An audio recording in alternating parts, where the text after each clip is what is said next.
Muchas gracias por estar de nuevo con nosotros en Polos Opuestos. Hoy tenemos unos temas muy complejos, muy difíciles, y por eso hemos invitado a dos autoridades que creo que son polos opuestos. A un teólogo, profesor de teología de la Universidad Javeriana, el padre Carlos Novoa, y José Galaz, muy conocido también en Colombia, como presidente de la Universidad Gran Colombiana, pero también como teólogo y profesor universitario.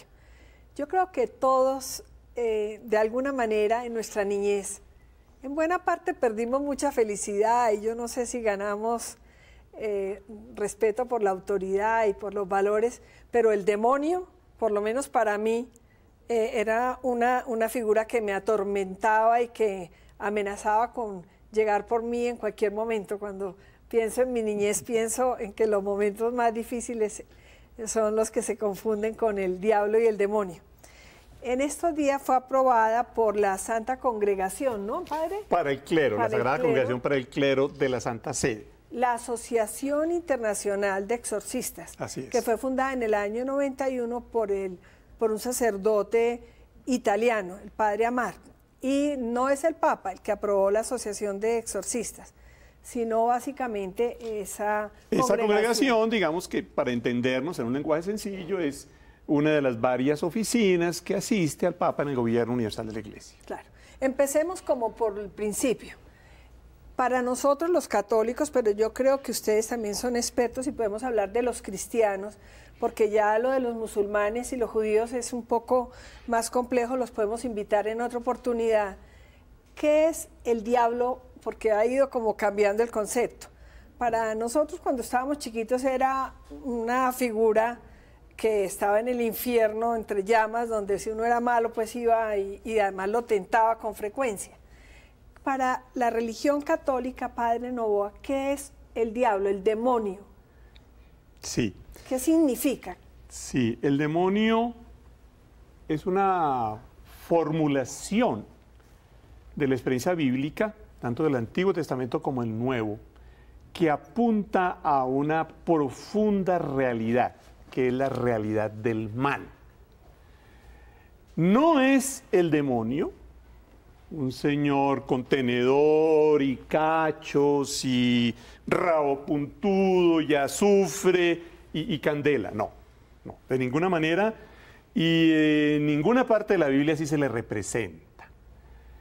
El demonio, el diablo, Satanás, el espíritu del mal, todas Lucifer, todas son expresiones que trae tanto el Antiguo Testamento como el Nuevo, de etimología griega y hebrea. O sea que no es una persona, no se puede figurar el demonio de acuerdo con la doctrina de la religión católica hoy en día como personaje, como un ángel del mal, como... Mira, digamos que no es el señor del cacho, el tenedor y el rabo puntudo.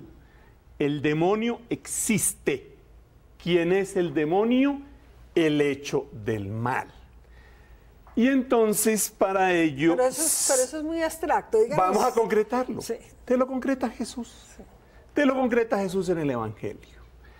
Entonces Jesús en el Evangelio, comillas, no es lo que viene de fuera lo que hace malas a las personas, sino lo que sale de dentro de ellas. Sus malos deseos, sus egoísmos, sus soberbias. O sea, el demonio lo tenemos todos adentro. No lo dudes, y lo está dejamos, dentro. O sea, José, ese demonio que tenemos adentro, ¿lo dejamos crecer o lo matamos? ¿Usted cree que...? En primer lugar, yo estoy de acuerdo con el padre en que el demonio no tiene cachos ni tiene nada. ¿Por qué? Porque es un espíritu puro. Los espíritus puros no tienen cuerpo. Como no tienen cuerpo, no tienen cachos, ni eso es pura imaginación. En eso estamos de acuerdo. Segundo, en lo que no estamos de acuerdo es que el padre Novoa sugiere, o dice, creo, que el demonio es el mal, para hablar clarito. Y yo pienso que no es el mal, sino el maligno, que es diferente. Al decir el maligno, digo una persona, una capacidad de inteligencia y de voluntad tiene él. Tan es persona, que precisamente dice después el texto, la Biblia, lo veía caer como un rayo, dice Jesús. Si fuera el mal, ¿que ve caer a quién? A nadie. El malo cae. De modo que, que los males están dentro de la persona, sí. Lo que es el mal está en tu corazón. Eso dice Jesús, los malos deseos, todas estas cosas. Pero ¿quién instiga esos males? Dos personas. O como decía el catecismo antiguo, inclusive el Astete, el demonio, el mundo y la carne. ¿Qué es la carne? Es eso que los teólogos llaman una tragedia que ocurrió con el pecado original, y entonces nosotros quedamos debilitados, la concupiscencia, una tendencia al mal que tenemos todos. Esa tendencia al mal encuentra un refuerzo en el mal ejemplo de los demás, que se llama el mundo. Básicamente con el tema del sexo y todo eso. No, bueno, no, es que el sexo es bueno. La carne... No, comencemos porque el sexo es bueno. Es una creación de Dios. Además es un mandato, creced y multiplicaos. Pero el sexo bien utilizado, y bien utilizado quiere decir con amor, y el amor dentro del matrimonio, dos cositas. Entonces, lejos de ser gritando, es algo hermoso, es algo sublime, porque a través del sexo nosotros cumplimos el mandato del Señor de crecer. O sea, ahí y no hay mal, ahí no hay mal. No, ahí no hay mal. El sexo como sexo, bien utilizado, y utilizado bien quiere decir dos cositas, con amor. Y en el matrimonio, dos cositas. Amor quiere decir yo quiero la felicidad del otro, y la felicidad del otro es mi felicidad. Y cuando se cruzan esas dos cosas se llama el amor. Bueno, con esas condiciones. Bueno, a eso le hacemos otro programa sobre el tema. Pero entonces el padre decía que el demonio era el mal que incubábamos adentro y que dejábamos nosotros. No, es una cosa, lo que tenemos por dentro, los malos deseos, las malas inclinaciones, que todos tenemos eso, se debe al pecado original. Se debe allá, comenzó con un pecado de origen. Pero que está afuera, eso no se daría, es decir, no, sin la se daría provocación... con él o sin él se daría porque quedamos nosotros, diéramos que nuestra arquitectura quedó lesionada a partir de ese momento. Tenemos esa tendencia, tanto que después Pablo va a decir, ¿qué me pasa a mí? Que yo quiero el bien, deseo el bien y sin embargo hago el mal que aborrezco. Es decir, hay un cortocircuito interior en la persona, y una cosa es ver el bien, está intacta esta cosita aquí arriba. Segundo, quiero el bien, quiero, eso quiere uno con el corazón. Entonces, pero, ¿qué me pasa que hago lo contrario? Eso se llama la concupiscencia, una palabreja horrible, pero es una realidad. Bueno, entonces sí tenemos acá una diferencia entre ustedes dos de fondo. Y es que para José Galat el maligno sí existe y es provocador y trae tentaciones, y entonces pues uno ve si le hace caso o no. Para el padre no, no. El mal es de cada uno y entonces, ¿qué es el demonio? Sí. Exactamente. Bueno, entonces primero de todo hay que hacer una precisión muy compleja, pero por razones obvias tiene que ser muy rápida. Los hechos de la fe, como puede ser el mal, como puede ser el amor, como puede ser la vida después de la muerte, son hechos que evidentemente desbordan lo que somos las personas, nuestras capacidades de percepción, nuestras capacidades cerebrales. Y entonces, cuando estamos hablando sobre el mal, pues evidentemente estamos rasguñando de alguna manera realidades que nos desbordan y que nuestra palabra se queda muy corta. Eso quiero dejarlo muy en claro. Segundo, quiero dejar muy en claro que en el centro del Evangelio, como ya lo he señalado, se ubica la realidad del amor y la realidad del mal. Pero padre, perdóneme que como estábamos diciendo al principio del programa, se acaba de autorizar la asociación de exorcistas. Claro. Entonces, si el exorcismo es sacar el demonio y como... ¿Qué quiere decir exorcismo? Ah, no, pues yo te explico perfectamente qué quiere decir exorcismo. Mira, ya lo he dicho, exorcismo, expulsar el mal. Mira, mi querida Noemí, mi querida Noemí, estamos en mora en este país de convocar un gran exorcismo nacional. ¿Tú no te has dado cuenta de la cantidad de demonios que nos están matando? Corrupción política, acumulación de riqueza en pocas manos, desigualdades, desempleo, machismo, odios. Entonces, fíjate que nosotros necesitamos convocar un exorcismo nacional. Sí. Perdóname, el exorcismo es un rito como todos los ritos en la iglesia, tiene dos partes. Tiene la parte de los gestos, las acciones, los elementos, y tiene la parte cotidiana. El exorcismo, estrictamente hablando, es parte de la vida cristiana. Todos los cristianos estamos continuamente con la fuerza de Jesús expulsando el mal. O sea que parte de la vida cristiana es la dinámica del exorcismo. A ver, José. Como parte de la vida cristiana es vivir la Eucaristía, ser Eucaristía. A ver, José, entonces La esto prueba de exorcizar y sacar el demonio de una persona, ¿qué es para usted? Es sacar una persona mala. Es eso, el exorcismo. Que posee a otra. Sí, y ahora, ¿qué es persona? Miremos en el Evangelio, habla. Por ejemplo, en Génesis 3, 1, 5, le habla a nuestros padres, les propone algo. Al mismo Jesús le habla. Segundo, razona, Mateo 4, 1, 11. Nos gastaríamos mucho, pero doy las referencias para los que quieran. Engaña, Efesios 6, 3, 11. Pero el exorcismo, ¿qué hace? No, es una persona. Primero que todo es una persona, no ¿Tiene es que el ser mal. el No es el obispo mal. o el Y la representante? prueba de que es el mal la da el mismo texto, si nos atenemos a la fe. Y dice esto en Marcos. Marcos, el último capítulo 16. Estas son las señales que acompañarán a los que crean. Subrayo crean, porque aquí no se mira, tan refiere. feo al padre. Aquí no se refiere solamente a los apóstoles, inclusive a nosotros los laicos, los que crean. Sí. En mi nombre expulsarán demonios. No dice expulsarán el mal, demonios. Hablarán en nuevas lenguas, agarrarán serpientes en sus manos y aunque beban veneno, esta sí ¿Usted es vio una la metáfora. película El Exorcista o no, José? Sí, pero un poquito abracadabrante, yo creo que eso también hay exageraciones ¿Cómo será? allá. Pero ¿cómo es sacar el demonio de una persona de acuerdo Lo que con su hizo Jesús, creencia? lo que hizo Jesús. Jesús, por lo menos hay 20 casos en que Jesús expulsaba demonios. Ahora, la prueba de que el demonio es una persona que razona, que habla, que engaña. No es el mal en abstracto.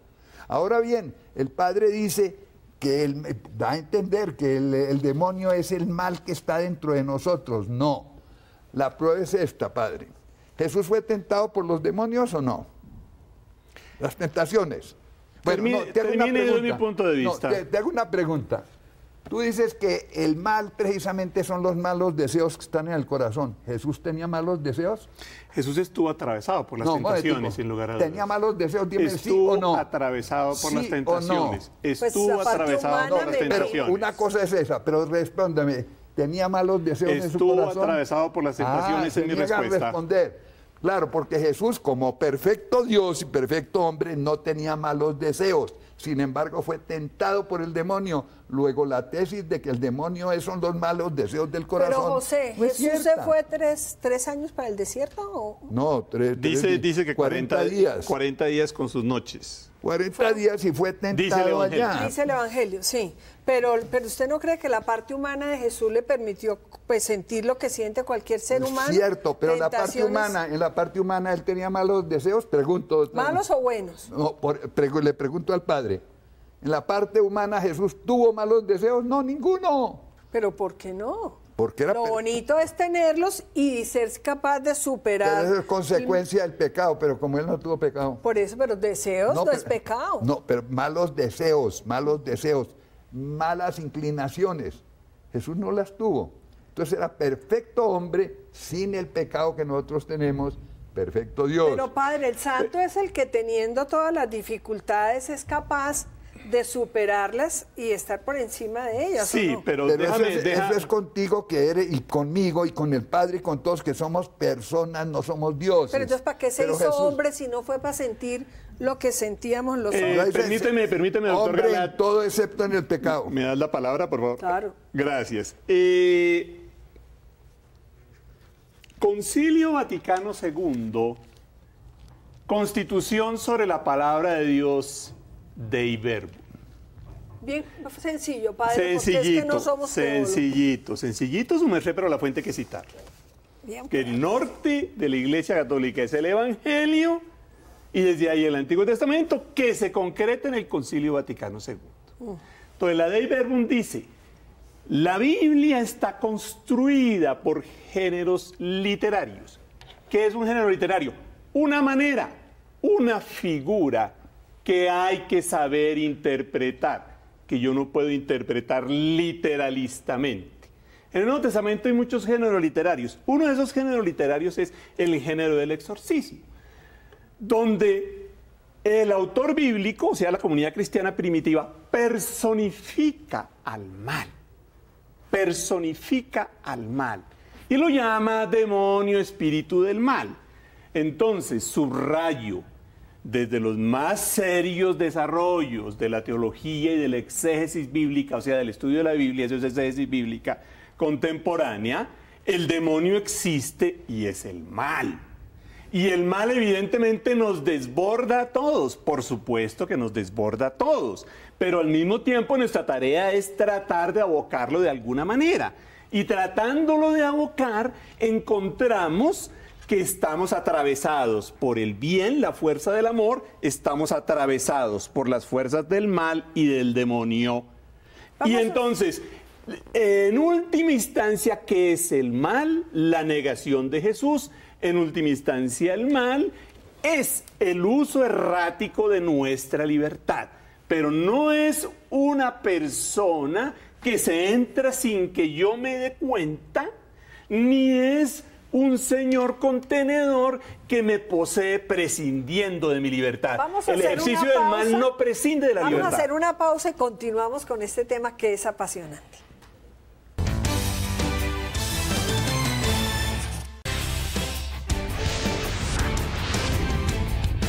A ver, José, le hago una pregunta. ¿Usted ha visto algún exorcismo?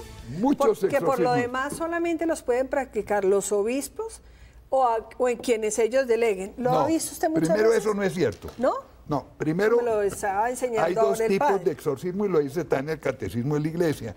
El exorcismo solemne sí es exclusividad del obispo y de los sacerdotes. El solemne, pero los exorcismos no solemnes ordinarios pueden ser practicados por los laicos inclusive. Lo dice Jesús, lo leí. Los que crean en mí, los que crean son los laicos. ¿Y usted ha visto exorcismos? ¿Y qué Claro. pasa con la persona que es sujeto de exorcismo? ¿Qué pasa después de que le sacan lo que Mira, el demonio? hay una prueba experimental que afortunadamente un exorcista de los exorcistas buenos se le ocurrió. La prueba experimental es esta. Supongamos que hay 8 o 10 personas que tienen problemitas, algunas, o cualquiera, o no problemas, y alguno que sí está presumiblemente afectado por el Poseído demonio. por el demonio. Se les da, por ejemplo, un tinto, caminen, nos tomamos un tinto. Nadie sabe cómo se hizo el tinto. El tinto se ha hecho con agua exorcizada. Se le da a todo el mundo. ¿Agua bendita? Que sea No, agua bendito exorcizada. es más que bendito. Dijéramos, hay un rito especial que se llama el exorcismo, que viene desde León XIII. Bueno, con ese rito se hace el exorcismo. ¿Qué pasa? Los que no tienen problemas, sencillamente se lo toman y no sucede absolutamente nada. De pronto, si hay una persona que sí tiene eso, comienza a presentar los síntomas, dijéramoslo así, las manifestaciones. ¿Y cuáles del otro. son esas manifestaciones? Eso varía al infinito. De lo Pero que usted ha visto. por ejemplo, una persona que toma esta cosa y después comienza a reptar como un reptil en el suelo y a vomitar, por ejemplo. Otro caso, les da unas furias feroces y desarrollan unas fuerzas que son inverosímiles para la edad. Por ejemplo, vi un muchacho de 11 años que no lo podían tener ni 6 personas allá en ¿Eso no será una enfermedad psiquiátrica de pronto? ¿No? Muy, muy distinto. Yo creo que además el Espíritu Santo, que sabe más que todos los psiquiatras, dice clarito, clarito en la Biblia. Mira, en la Biblia está la diferencia. Leo a Mateo en capítulo 4, 24. Su fama llegó a toda Siria y le trajeron desde Jesús. Y le trajeron todos los que se encontraban mal con enfermedades y sufrimientos diversos. Endemoniados, lunáticos y paralíticos. La misma Biblia distingue. Claro, en esa época no iba a decir, tiene una psicosis. Porque eso es Padre, ¿usted ha visto exorcismos? Mira, depende de lo que entendamos por exorcismos. Pues conjurar. Entonces, si mal entendemos usted, por el demonio exorcismo el Señor que se me metió y yo no me di cuenta a qué horas, por supuesto que no. La vida de Jesús es un continuo exorcismo. que es el profundo significado de los relatos de exorcismo. ¿Una confesión puede ser un exorcismo? Por supuesto que lo es. Entonces, todo aquello que sea expulsar el mal de la humanidad es un exorcismo. No me cabe la menor duda que el ministerio, o sea, la actividad del Papa Francisco tiene muchas dimensiones. No podemos reducírsela a una sola. Pero una dimensión muy importante del ministerio del Papa Francisco es exorcizar, es expulsar el mal, es hacernos caer en cuenta, por ejemplo, comillas, esta sociedad gobernada por una ética, perdón, por unas finanzas y una economía sin ética, donde el Dios es el dinero, donde las personas no cuentan para nada, son basura. Un segundo. Una economía y una sociedad inmoral, injusta de raíz. Ese es un exorcismo. Ese es un exorcismo. Por eso, pero ¿cómo le saca una prédica, usted, padre. Eso no es un exorcismo. ¿Cómo le saca usted a una persona, a uno de nosotros, que tenga ese mal de la codicia, de la concentración de la riqueza, de toda la clase de egoísmos, de esa maldad que usted dice que es el demonio? ¿Cómo llega un tercero, que aquí se acaba de aprobar por la Iglesia, a quitarle esos males? Mira, es que el rito del exorcismo, estrictamente hablando, no es eso. El rito del exorcismo, como todos los ritos en la Iglesia, es el cultivo de procesos y dinámicas. La Eucaristía es el cultivo de la vivencia del amor de Jesús. Padre, ¿es imposible hacer un exorcismo a alguien cuya voluntad no esté comprometida? Porque sacar el mal de alguien sin que esa persona quiera sacarse el mal, el egoísmo, la codicia, la avaricia, todos esos problemas. Mira, el exorcismo es un rito y el exorcismo es un proceso. Como la Eucaristía es un rito y la Eucaristía es un proceso. Entonces yo no puedo reducir la Eucaristía solamente a la hora de celebración ritual en la iglesia. El exorcismo es un rito y el exorcismo al mismo tiempo es un proceso. Por eso yo estoy proponiendo y le estoy diciendo muy en serio que a este país le falta un gran exorcismo nacional. Y no solamente uno, muchísimos. ¿Para qué? Para que nosotros cultivemos la conciencia de todos los males de las que somos responsables y nos abramos a Jesús si somos creyentes o a la fuerza del bien para quienes no son creyentes y nos dejemos llevar por esa fuerza de verdad para acabar con todos estos demonios que nos están matando. Vamos a hacer una pausa y nos va a tocar concluir sin que nos podamos poner de acuerdo porque son ópticas muy distintas.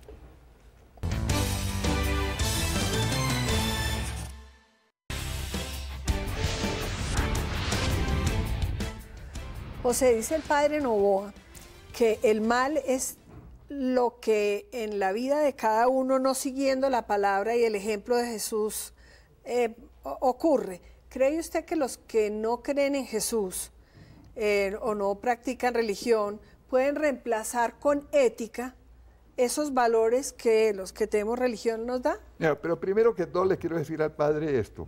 Primero, entre 2000 años la iglesia nos enseñó que el maligno era una persona. Últimamente cambiaron. ¿Quiénes? Los teólogos, que son sospechosos de herejía y de apostasía. En segundo lugar, el propio catecismo de la iglesia lo dice. Mire, aquí está. El número 1673 del Catecismo de la Iglesia, que es una obra que explica exactamente qué es la Biblia. Cuando la Iglesia pide públicamente y con autoridad en nombre de Jesucristo que una persona o un objeto sean protegidos contra las acechanzas del maligno, no dice del mal, y sustraídos a su dominio una persona, se habla de exorcismo. Jesús lo practicó. De él tiene la iglesia el poder de oficiar los exorcismos. Y luego dice la diferencia entre el solemne y los exorcismos ordinarios. De modo que la misma iglesia está diciendo, y durante 2000 años nos enseñaron eso, durante 2000 años lo practicaron. Últimamente los teólogos inficcionados de apostasía vienen a negar la existencia del demonio. Mire, negado el demonio, negado el infierno. Negado el infierno, negado el pecado. ¿Qué es el infierno? Dijéramos, el estado de castigo de una persona que se ve privada de Dios. Fundamentalmente es eso. Entonces, negado el demonio, no hay infierno. Si no hay infierno, no hay pecado. Si no hay pecado, ¿a qué vino Jesús? A nada, perdió el viaje. Pobre tonto, y además a dejarse matar, por favor. Es que si uno toca un dogma, destruye todo lo demás. Eso es lo que pasa, y eso es lo que están haciendo ahora los teólogos modernos a raíz del Concilio Vaticano II. El concilio no fue malo, pero en torno del concilio vinieron todas estas tesis exageradas que pretenden negar esto y nos dejan totalmente desguarnecidos frente al poder del enemigo. Padre, esa creencia de algunos de que el Concilio Vaticano II abre unas puertas a la interpretación y vuelve, digamos, muy laxa el tema del infierno, el tema del mal, el tema del demonio. 2000 años enseñándonos lo contrario. No, mira, televidentes, esto es bonito. Esto es muy bonito. Ustedes tienen delante dos posturas. Ustedes tienen delante dos hermenéuticas. Entonces, simplemente ustedes toman o dejan. Doctor Galat, absolutamente respetable su postura. Ya he dado mis argumentos para mostrar que yo no comparto su postura teológica. Y yo he dado mis argumentos y he mostrado por qué mis argumentos, obviamente, comulgan con los argumentos de la Iglesia. Por eso ¿Usted cree que al padre, ¿usted cree que al padre le tocaría exorcizarlo entonces? De pronto me toca exorcizarlo. Mira, para concluir, yo quiero subrayar, el demonio existe y el demonio es fundamentalmente el mal. Jesús expulsa el mal. Expulsar el mal ante todo es un proceso cotidiano de vida. Los que no son religiosos y no creen en Jesús como Dios, pueden reemplazar la ética, esos valores que contrarrestan el mal interior de cada persona. Pero sin lugar a dudas, porque es que el problema del mal sí le toca a toda la humanidad. El problema del mal no es exclusivo de las religiones y precisamente por eso surge la ética.